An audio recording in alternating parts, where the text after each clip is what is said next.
애원했다 한 줄이 불을 붙였다. 연예 뉴스의 세계에서 충격 단독 수뇌부 애원 같은 단어는 기름과 같다. 누군가가 한 줄로 던진 문장이 알고리즘을 타고 번지면 사실관계보다 감정이 먼저 달린다.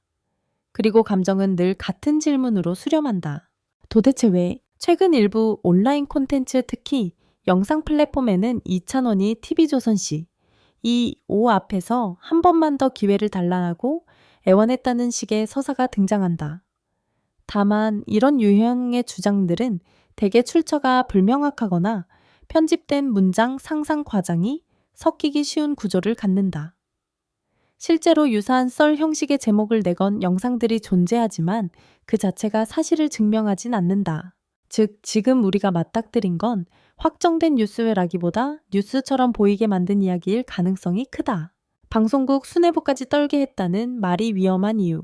이 문장에는 두 가지 함정이 있다. 구체성이 없는 과장 수뇌부가 누구인지, 어떤 자리였는지, 어떤 맥락이었는지 빠진 채 강한 감정어만 남는다. 실명 인물에게 직접 연결되는 오해 특정인의 애원은 이미지에 치명적일 수 있다. 확인 없이 퍼질 경우 당사자에게는 명예훼손이 되고 대중에게는 잘못된 정보가 된다. 그래서 이런 제목을 볼 때 가장 먼저 해야 할 일은 믿기가 아니라 구조를 의심하기다. 누가 말했나? 어디서 확인됐나? 공식 입장이나 신뢰할 만한 매체의 취재가 있나? 이 질문을 통과하지 못하면 그 이야기는 대부분 조회수를 위한 서사에 가깝다. 그런데도 왜 사람들은 이런 문장에 반응할까? 이유는 간단하다. 이 서사가 아주 강력한 드라마 공식을 품고 있기 때문이다. 성공한 스타가 고개를 숙였다. 마지막 기회를 달라고 했다. 거대한 권력 방송사 슬래시시 이5 앞에서 결단을 요구했다. 그리고 반전이 있을 것 같다. 이건 오디션 프로그램이 수년 동안 다듬어온 서사의 핵심과 닮아 있다. 대중은 실력만큼이나 결정적 순간을 사랑한다. 그래서 사실이든 아니든 누군가의 인생을 한 장면으로 압축한 문장이 강하게 퍼진다. 하지만 현실은 드라마보다 훨씬 복잡하다. 그리고 방송가에서 기회라는 단어는 눈물보다 계약 편성 프로젝트 콘텐츠 전략과 더 가깝다. 만약 가정이다. 누군가가 방송사 관계자에게 한 번만 더를 말한다면 그건 꼭 눈물의 애원이 아닐 수 있다. 방송 제작의 언어로 번역하면 이런 의미들이 가능하다. 파일럿 시범 방송 한 번만 더 첫 회 반응이 아쉬워서 재도전. 편성 시간대 한 번만 더 경쟁 프로그램과 겹쳐 성적이 안 나왔을 때, 콘셉트 수정 후 한 번만 더 포맷이 맞지 않아 리뉴얼을 요청할 때, 게스트 / 고정 출연 한 번만 더 프로그램 3개 맞는지 마지막 테스트. 특집 무대 한 번만 더 무대 완성도를 위해 재촬영 / 재편집이 필요한 경우, 즉 기회는 곧 프로젝트의 생존이고 그 말을 하는 방식도 애원만 있는 게 아니라 설득 제한 협상이 대부분이다. 이찬원에게 대담한 포부가 어울리는 이유. 이찬원은 가수이자 방송인으로 꾸준히 활동하며 대중과 접점을 넓혀온 인물이다. 최근에도 공식 채널에 공개된 음원 영상이 조회수 성과를 냈다는 보도처럼 팬덤의 화력과 콘텐츠 확장력이 확인되는 사례가 있다. 또 방송 예능 무대에서도 지속적으로 존재감을 보여왔다는 기사들이 이어진다. 이 흐름을 놓고 보면 대담한 포부라는 키워드는 그 자체로는 그리 낯설지 않다. 다만 문제는 포부가 아니라 그 포부를 C25 앞에서 애원 같은 자극적인 장면으로 포장해버리는 방식이다. 포부는 충분히 있을 수 있다. 하지만 그 포부가 실제로 어떤 자리에서 어떤 맥락으로 어떤 표현으로 전달됐는지는 확인 없는 상상으로 단정할 수 없다. 루머가 만들어지는 3단계, 왜 하필 C25인가? 이런 썰은 보통 다음 3단계를 거친다. 1회의나 미팅 같은 단어가 흘러러 나온다. 업계에서 흔한 일정도 소문 속에서는 중대 회동이 된다. 두 권력을 상징하는 캐릭터가 필요해진다. 그때 가장 쉬운 장치가 C25다. C25는 구체적 인물보다 상징으로 쓰일 때가 많다. 3감정적 대사가 붙는다. 제발 마지막 한 번만 같은 문장은 클릭을 만든다. 증거가 아니라 감정으로 사람을 끌어당긴다.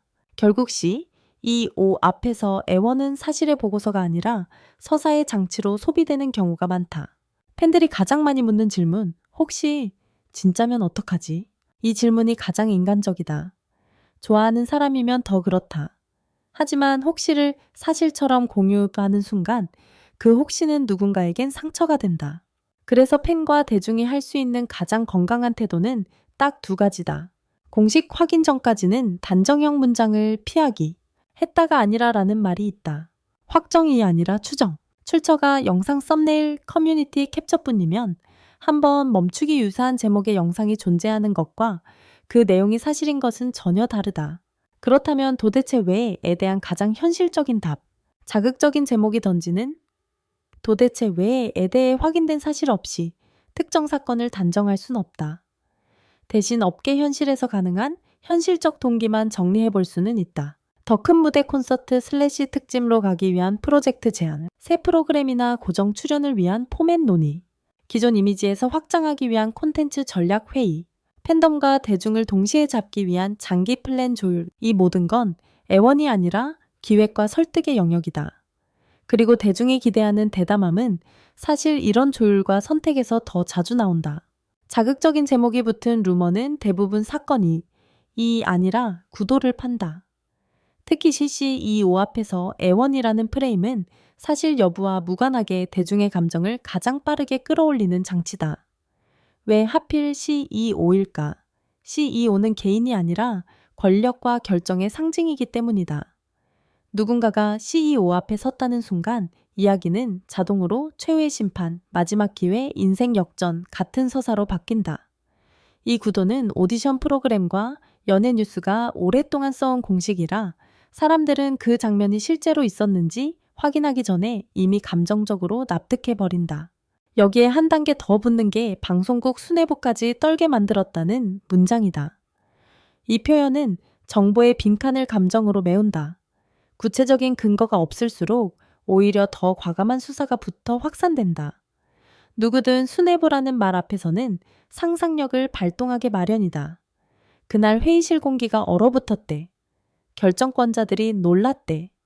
이런 말들이 이어지면 실제 현장에서 일어난 일의 크기와 상관없이 소문은 대형 사건으로 성장한다. 하지만 대중이 잊기 쉬운 사실이 있다. 방송가에서 프로젝트가 굴러가는 방식은 감정이 아니라 기획, 편성, 계약, 리스크 관리라는 현실의 언어에 가깝다. 애원이 아니라 제안서가 오가는 세계다. 그렇다면 왜 사람들은 제발 한 번만 더 기회를 같은 대사를 좋아할까? 그건 대사가 갖는 승부의 맛 때문이다. 연예인의 커리어는 늘 선택과 평가의 연속처럼 보이고 시청자는 그 갈림길을 드라마처럼 소비한다. 특히 이찬원처럼 대중적 인지도와 호감도가 높은 인물에게 이런 대사가 붙으면 파급력은 더 커진다. 성공한 사람도 절박했다는 이야기는 공감과 응원을 동시에 불러오고 그 감정은 클릭과 공유로 전환된다. 하지만 바로 그 지점이 위험하다. 공감이 사실을 대체하기 시작하면 사람은 실명 인물의 이미지를 근거 없이 재조립해버린다. 누군가는 대담하다로, 누군가는 무리했다로, 또 누군가는 사정이 있나 보다로 해석한다. 같은 이야기인데도 해석이 갈라지는 이유는 원문이 아니라 프레임만 남았기 때문이다. 그러니 가장 필요한 질문은 왜 그랬대가 아니라 누가 어디서 무엇을 확인했나 다. 확인 가능한 정보가 나오기 전까지는 이 이야기를 사실로 소비하기보다 현대 콘텐츠 생태계가 만들어내는 서사로 바라보는 편이 안전하다. 제목이 아무리 뜨겁더라도 사람의 평판은 한 번 흔들리면 오래 간다. 그래서 지금 우리가 할 수 있는 가장 성숙한 선택은 단 하나다. 단정하지 않는 것, 그리고 검증된 정보가 나올 때까지 기다리는 것.